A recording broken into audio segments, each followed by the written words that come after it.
Hai semuanya, balik lagi sama calon sarjana. The kids can't read, write, or remember anything or use their imaginations, and the teachers are wondering why. Kids who's about 8 or 9 years old handed her the menu and she looks at me dead in the eyes and goes, I can't read. Did you guys know that Gen Alpha can't read? My child is in the 2nd grade and can't read. I teach 7th grade, they are still performing on the 4th grade level. Topik kali ini yang bikin ngeri itu bukan cuma masalah di luar sana doang teman-teman. Di Indonesia sendiri datanya bahkan lebih parah loh. Dan mayoritas dari kalian yang nonton video ini kemungkinan besar punya adik, ponakan ataupun anak tetangga yang sudah masuk zona bahaya ini. Dan kita semua tidak pada ngeh. Hari ini kita bakal bahas hal yang kelihatan itu sepele tapi efeknya besar banget buat masa depan Indonesia ya. Yaitu kenapa generasi anak-anak sekarang atau Gen Alpha tidak bisa baca lagi. Ini bukan paranoid, ini datanya. Oke, sebelum kalian bilang, ini kan cuma asumsi orang tua zaman dulu yang nyinyirin generasi muda. Salah guys, coba kita lihat dulu deh angkanya. Setiap 3 tahun ada tes internasional, namanya adalah PISA. Sebuah tes yang ukur kemampuan baca, matematika, dan juga sains anak umur 15 tahun di seluruh dunia. Nah, Indonesia ikut tes ini sejak tahun 2000 ya. Lalu hasil terbaru yang dirilis tahu nggak kayak gimana? Skor literasi membaca kita ada di angka 359. Nah, angka 359 ini artinya tahu nggak apa? Artinya skor literasi membaca kita ini terendah sejak pertama kali ikut PISA di tahun 2000 lalu. Atau turun 12 poin dari sebelumnya. Peringkat kita sendiri 70 dari 80 negara teman-teman. Dan yang lebih bikin mikir lagi, di ASEAN nih, literasi membaca Indonesia itu ada di posisi paling bawah. Singapura aja skornya 543 tuh. Vietnam, Malaysia, bahkan Thailand semuanya di atas kita. Yang lebih bikin deg-degan lagi, hanya 25% siswa Indonesia yang mencapai level kompetensi minimum dalam membaca. Level minimum ini artinya kemampuan paling dasar teman-teman, yaitu bisa menangkap inti bacaan yang sederhana saja. Jadi 75% anak Indonesia umur 15 tahun bahkan belum sampai di level itu. Nah, bandingkan deh sama rata-rata negara OECD, yaitu 73,75%. Kita terbalik total kan? Coba pikirin sebentar aja deh teman-teman, sebentar aja deh. Kalau hari ini kalian tuh buka Twitter, terus ngeliat komen orang yang cuma baca judul, terus langsung misinterpretasi semua artikelnya, itu bukan orang yang malas baca. Itu orang yang literasinya itu memang segitu. Dan ini bukan minoritas di Indonesia ya, itu mayoritas. Tapi pertanyaannya gini deh, kenapa sih bisa sampai kayak begini? Generasi yang lahir di tangan iPad. Gen Alpha itu anak-anak yang lahir dari sekitar tahun 2010 ke atas ya. Artinya adik-adik kalian yang sekarang itu masih SD, TK, atau bahkan masih balita teman-teman. Mereka ini adalah generasi pertama dalam sejarah manusia yang gak pernah kenal dunia tanpa smartphone. Generasi kita yang mungkin adalah millennials dan juga Gen Z ini, kita masih sempat ngerasain tuh main petak umpet, lompat tali, baca komik fisik, nonton TV juga dengan jadwal tertentu. Sedangkan Gen Alpha gimana? Mereka dikasih iPad sejak umur 1 sampai dengan 2 tahun. Nah, data BPS tahun 2022 nunjukin bahwa 25,5% anak usia 0 sampai dengan 4 tahun di Indonesia sudah pakai gadget. Dan untuk anak umur 5 sampai dengan 6 tahun, angkanya naik menjadi 52,76%. Lebih dari setengah anak TK di Indonesia tuh faktanya sudah akrab banget sama gadget.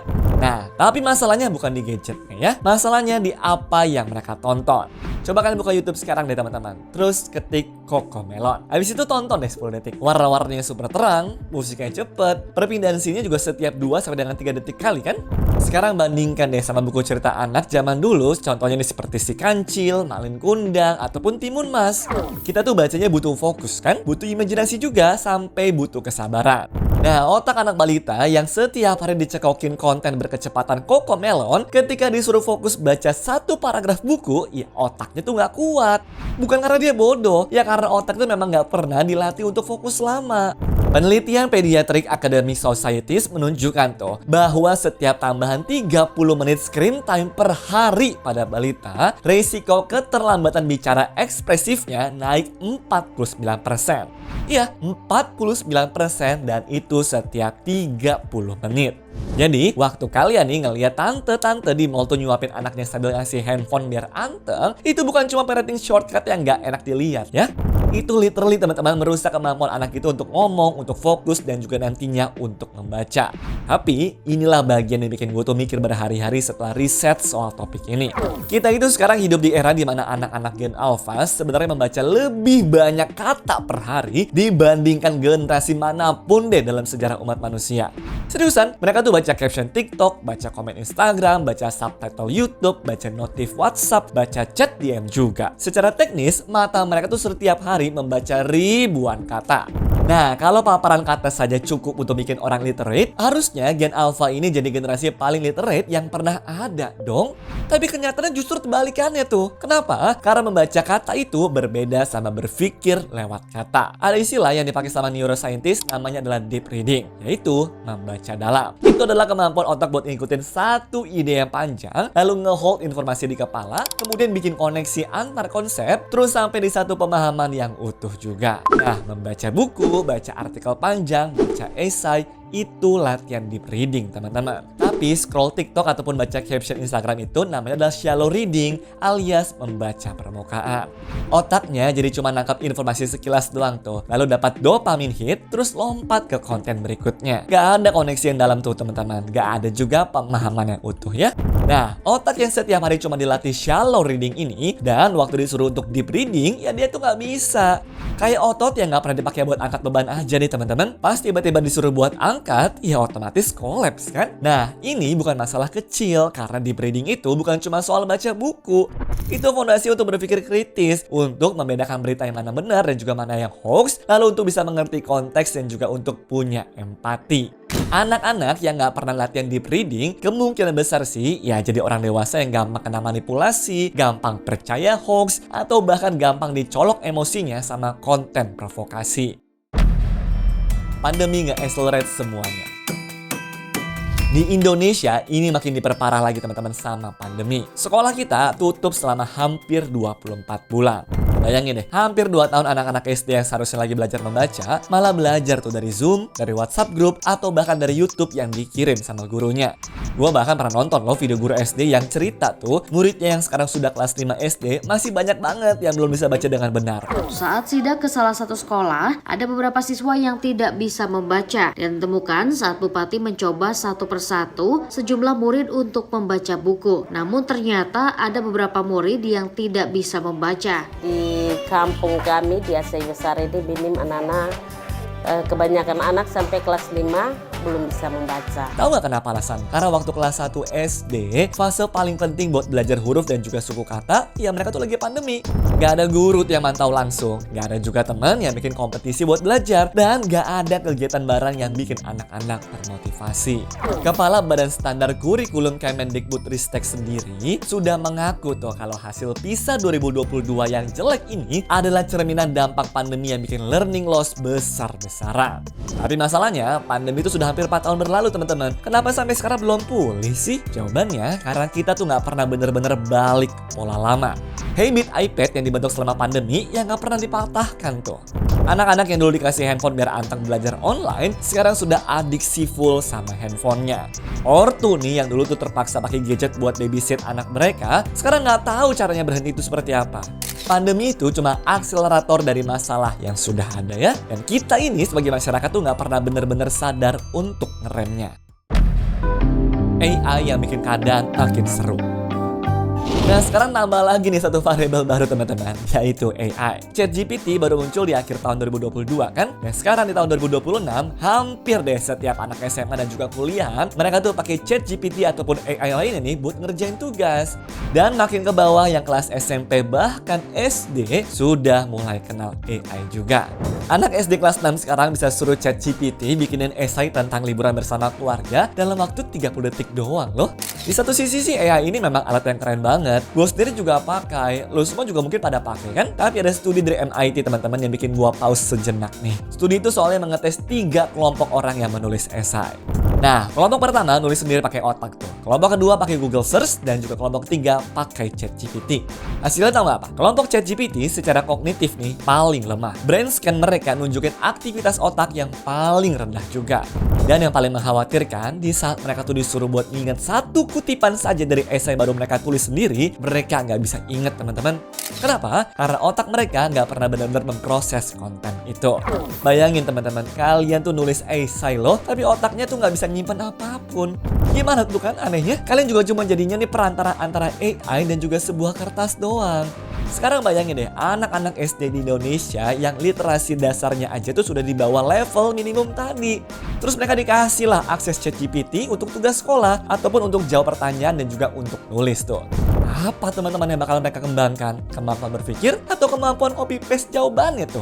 Ini bukan berarti AI itu jahat ya. AI itu cuma alat. Tapi alat secanggih apapun kalau dikasihnya ke orang yang fondasinya belum kuat, hasilnya pasti destruktif deh. Kayak kasih mobil sport aja teman-teman ke orang yang belum bisa nyetir. Ya kepake cuma kecepatannya doang kan? Bukan kendalinya tuh. Ini urusan semua orang, bukan cuma ortu. Mungkin kalian berpikir nih, ya bang kan gue belum punya anak, ini mah urusannya orang tua. Oke, tapi coba pikir sebentar deh teman-teman. Tahun 2045 nanti, Indonesia katanya itu mau jadi negara maju kan? Indonesia Emas 2045. Tahun itu, Gen Alpha yang sekarang umurnya mungkin 10 sampai dengan 15 tahun bakal menjadi pekerja produktif. Mereka bakal jadi programmer, jadi dokter, jadi pengusaha, jadi pemimpin politik, atau bahkan konten kreator juga. Mereka bakal jadi orang-orang yang ngejalanin Indonesia lah kasarnya tuh. Nah, sekarang coba pikir deh, gimana jadinya Indonesia nih kalau mayoritas tenaga kerjanya generasinya itu adalah orang-orang yang literasinya itu di level paling dasar. Yang mana mereka tuh yang nggak bisa fokus lebih dari 30 detik, yang outsource-nya mungkin semuanya prosesnya berpikir ke ChatGPT. Dan itu bukan cuma krisis pendidikan doang teman-teman. Ini krisis masa depan ekonomi kita. Krisis juga tuh kemampuan bangsa untuk bersaing. Tapi yang bikin gue tuh nggak sepenuhnya pesimis nih adalah karena otak manusia itu plastis teman-teman. Artinya apa? Bisa dilatih ulang. Pas gue baca-baca nih ada penelitian dari Carnegie Mellon University yang nunjukin tuh kalau anak-anak yang literasinya itu lemah dikasih 100 jam instruksi membaca yang intensif, struktur game meter di otak mereka yang terkait sama membaca bener-bener berubah. Meningkat deh pokoknya teman-teman secara fisik dan 100 jam saja. Itu kalau dipecah jadi 1 jam sehari cuma 3 bulan kan? Sepele gak sih? Jadi solusinya itu sebenarnya sederhana banget. Bukan rocket science gimana-gimana kok. Anak-anak pokoknya tuh harus dibaca-bacain sejak bayi atau sejak mereka tuh belum mengerti katanya. Sediain aja teman-teman buku fisik di rumah juga. Lalu batasin deh screen time sesuai rekomendasi WHO ya. Dimana anak di bawah 2 tahun tuh idealnya nggak ada screen time sama sekali. Lalu anak 2 sampai dengan 4 tahun maksimal 1 jam sehari. Bukan 8 jam seperti yang banyak kita lakukan pada hari ini ya. Dan yang paling penting nih, orang tua harus menjadi contoh. Kalau kalian tuh di rumah scroll handphone terus di depan anak, ya jangan heran lah kalau anak tuh bakal nuntut handphone dari umur 2 tahun. Anak-anak itu mirror teman-teman. Mereka tuh niruin apa yang mereka lihat, bukan apa yang diomongin. Penutup.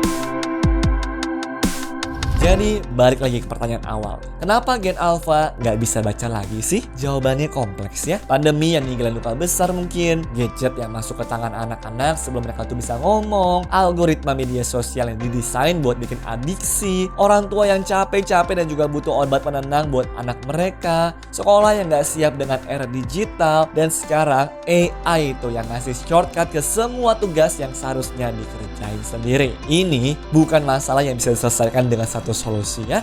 Tapi kalau kita semua atau kalian nih yang nonton video ini sebagai kakak, sebagai om ataupun tante, sebagai calon orang tua atau sebagai anggota masyarakat saja, mulai aware dan juga mulai kontribusi, pelan-pelan deh pasti teman-teman bisa berubah. Mulai dari hal yang kecil aja deh teman-teman. Misalkan waktu ketemu ponakan, bacain aja buku cerita atau kasih aja hadiah buku fisik tuh, bukan mainan digital. Sama juga nih bagi orang tua yang baru punya anak, tolong jangan jadi orang yang kasih handphone ke bayinya buat video bareng. Itu bukan gemes, itu bikin masalah. Indonesia Emas 2045 itu bukan cuma soal infrastruktur dan juga ekonomi ya. Itu soal apakah generasi yang ngejalaninnya nanti bisa membaca, bisa berpikir, bisa nyelesain masalah yang kompleks juga atau enggak.